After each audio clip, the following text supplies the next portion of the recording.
Donc, je vais lire finalement parce que... Ok. Avant, ma famille était catholique. J'allais à l'église avec eux et nous étions croyants. Et un jour, mes parents ont eu une blessure et plus rien. J'avais plus confiance en rien. Je ne croyais plus à rien. Je recevais toutes sortes de pensées négatives et j'avais même plus confiance en moi-même. J'avais un estime de moi très bas. J'ai continué. Oui. Bon.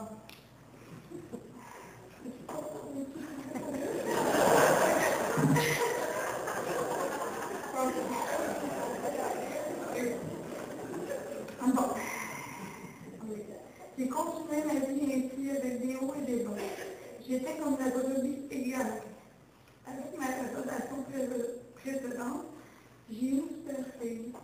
Puis, avec l'esprit surprenant, nous avons mis fin à notre relation. Ensuite, j'ai connu mon conjoint présent, qui est David. Nous avons eu 2 beaux garçons. On s'est mariés et tout allait relativement bien. Mon conjoint avait différentes dépendances qui nous engendraient quelques problèmes monétaires et autres.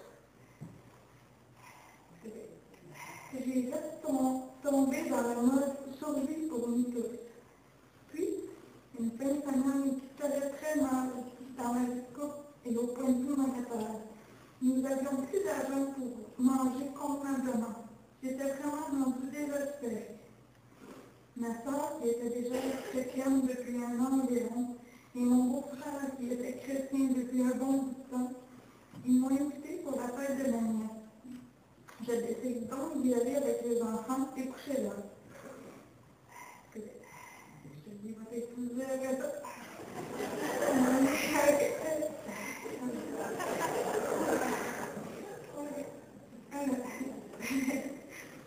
tout le temps que j'étais là, je me sentais vraiment bien. Je trouvais que ma soeur et toute sa famille semblaient tous très épanouis. Je n'avais pas vu ma soeur comme ça avant. Puis moi, à ce moment-là, je ne sentais pas ça dans ma famille.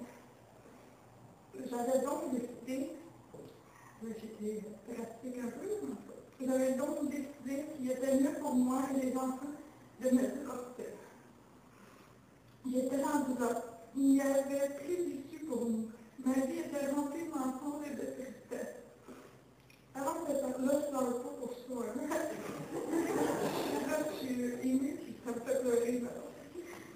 Vraiment, à partir de chez ma soeur, ils m'ont fait piger un verset de la Bible dont je ne me rappelle plus, malheureusement, j'ai fait des recherches sur les concordances, puis je ne me rappelle plus c'est quoi le verset, mais ce que je me rappelle vraiment, ce que j'ai retenu de ça, c'était rapproche-toi de Dieu.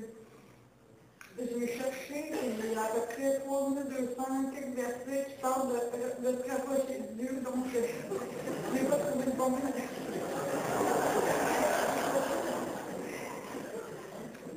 Et puis, ils m'ont fait ça, puis là, je l'ai mis dans ma poche sans trop rien comprendre. Puis, nous revenons à la maison, moi, l'idée de me divorcer, ma fin à cette vie remplie de mensonges, de misère, etc. Puis, j'entre et mon conjoint me dit qu'il veut me faire écouter le témoignage. Que son ami Yvon, il avait notre frère, finalement, lui a envoyé de M. Veilleux. Je ne sais pas si vous savez l'histoire, mais c'est une belle histoire. Je n'écouterai pas, mais je ne peux pas vous l'expliquer, je trouve. Donc, le témoignage, il me fait écouter ça. Puis là, il me dit qu'il veut tout arrêter ses dépendants et que tout est fini.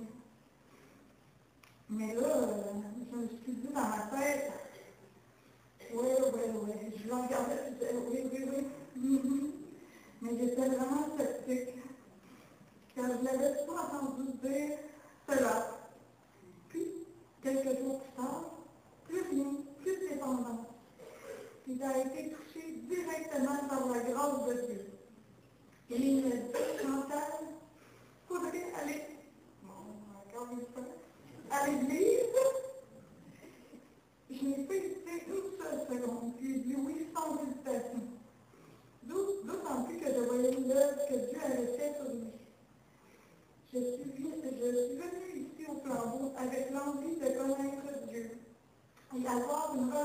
vécu moi aussi.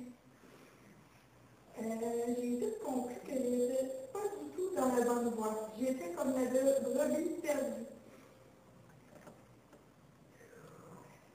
Je sais que de la nature pécherait et je me suis donc repentie de mes péchés et je crois que Jésus est mort sur la croix pour pardonner mes péchés. Ça, c'est déjà fait. Mais maintenant que j'ai la certitude que j'ai la vie éternelle, je ne vois plus la vie de la même façon. Je n'ai plus peur, car je ne suis plus jamais seule. Je fais confiance en Jésus-Christ et je veux lui laisser toute la place. Nous avons maintenant une vie de famille unie et plus normale. Et aussi banal que cela peut paraître, nous mangeons tous ensemble à la table. C'est pourquoi aujourd'hui, je veux être baptisée parce que le baptême est un commandement du Seigneur Jésus. Et puis, je continue là-dedans, finalement, je continue à suivre ce bon chemin. Et puis, je vais vous lire comme deux petits versets, finalement, que j'aime bien, sur quoi que je me... Oui. OK. Sur quoi je me souviens un peu quelquefois pour le baptême, finalement. Car Dieu attend, c'est le verset Jean 3, non, excusez, chapitre 3, Jean 3, chapitre 3, verset 16. Je sais que je savais ça, mais là, oui. Car Dieu a tant aimé le monde qu'il a donné son Fils unique afin que quiconque croit en lui ne périsse point, mais qu'il ait la vie éternelle. Je vais oublier aussi un sens que quelquefois, quand je me sens comme bifurquée un peu, ou me sentais moins bien à l'intérieur que j'aurais voulu avant, OK.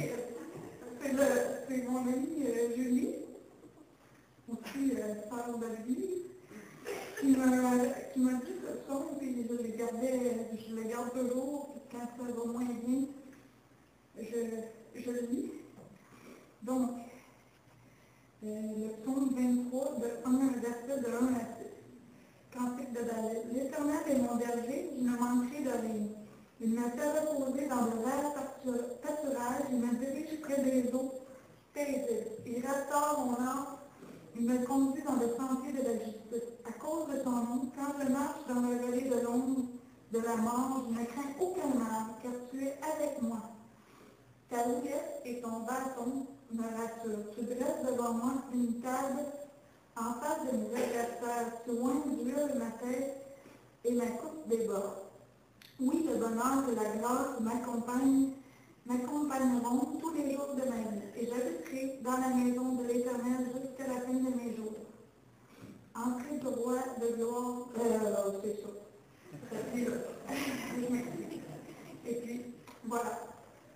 Les télés, je vous la donne.